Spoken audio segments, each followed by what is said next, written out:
one other question that she asks, and a lot of people ask this question, and I think it's a good question, so we're going to also address it really quick. So she goes, I'm on board with many things. There are still questions I have, but I can definitely see why there are so many flat earthers.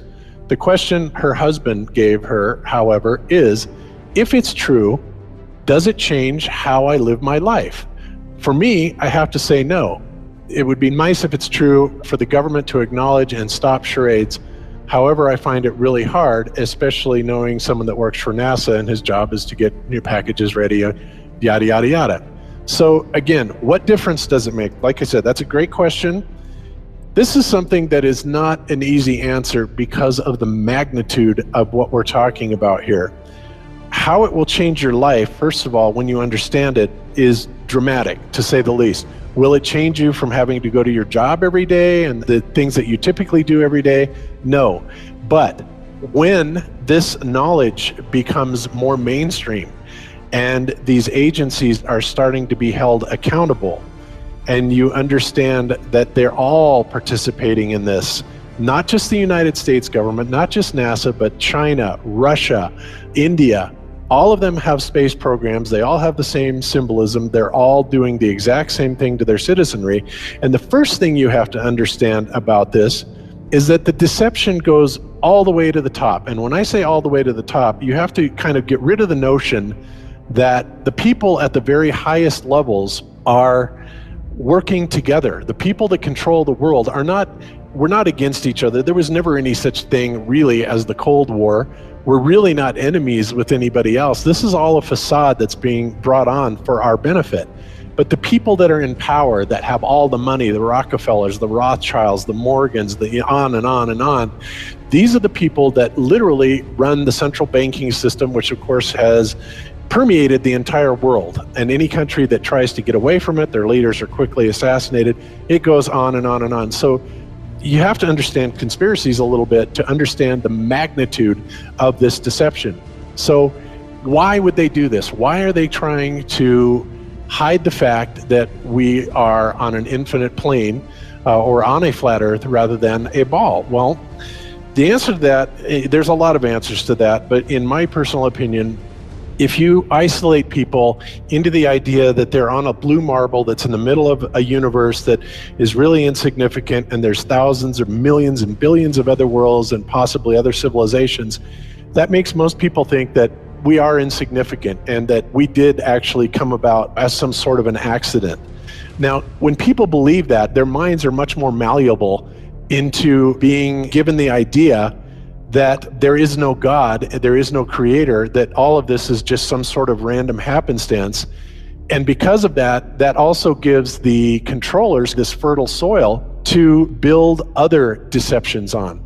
And it's all about control. Remember, it's not about money. Money is irrelevant. They print the money. Money is just something that you and I agree has value, but it really is just pieces of paper, right? These people are printing the money. They can print money all day long if they want to, and they do. So it's not about that. And it's not just about power either. It's about total control, mental, physical, spiritual, every way, shape, and form possible. And to wrap your head around this type of deception, whether you're religious or not, if you're religious, then you understand that this is Satan's plan all along. If you're not religious, then you need to understand that people are power hungry and they will do anything to gain and maintain this type of control. So I've kind of ranted on this a lot. So Jon and Jeran, if you would add into this for my relative and kind of elaborate on what I've said. I would just add that a lot of people don't realize it, but really the fundamental cornerstone of nihilism, and really nihilism is sort of the most profound version of atheism. Really, atheism is probably the most popular quote-unquote religion, at least in America and probably worldwide. There's more atheists at heart because of one simple fact, and that is this whole Copernican principle, or this Big Bang Theory universe where the entire planet and even the galaxy are like a mere speck of dust and completely insignificant in the grand scheme of things. So from that perspective, if the Earth itself is just nothing special, in the grand scheme of things, then how could anything that we do in our lives be of remote consequence whatsoever? And so this whole mindset, again, is sort of the founding cornerstone of atheism and ultimately nihilism.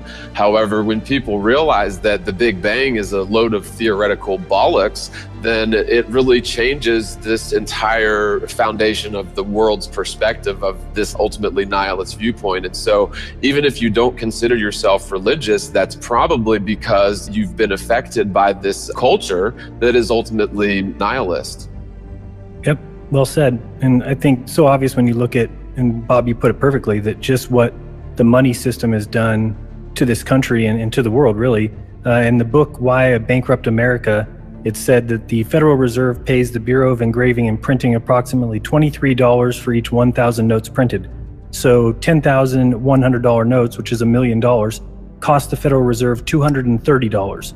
So they then secure a pledge of collateral equal to the face value of the US government. And that collateral is our land, labor, assets. And then it's collected by their agents, who are the IRS, not our agents. And by authorizing the Fed to regulate and create money, and thus inflation, basically, Congress gave private banks power to create profits at will. That's what they do. It's all about making profits for themselves. And you have to remember how big of a conspiracy this is. This isn't talking about just the JFK thing or isn't talking about just 9/11. It's on an umbrella kind of system to where it is the biggest deception that there is. It actually exposes every other deception, and nothing else brings down the power of the elite because it really exposes education, science, the economy, television, museums, universities. Think of all the things that have been fooled. I feel worse for the people that are out there building satellites, the people that are out there actually working for these space agencies, the people out there teaching in schools as professors, because they would all come to the conclusion eventually, once this gets out, that they've all been contributing to the lie. And that's got to be the worst feeling that there is. And that's why you have a hard time with a Neil deGrasse or a Bill Nye, these guys ever even considering that the earth might not be what they were taught, because they understand if it's not, then their entire lives have been about promoting the lie. They are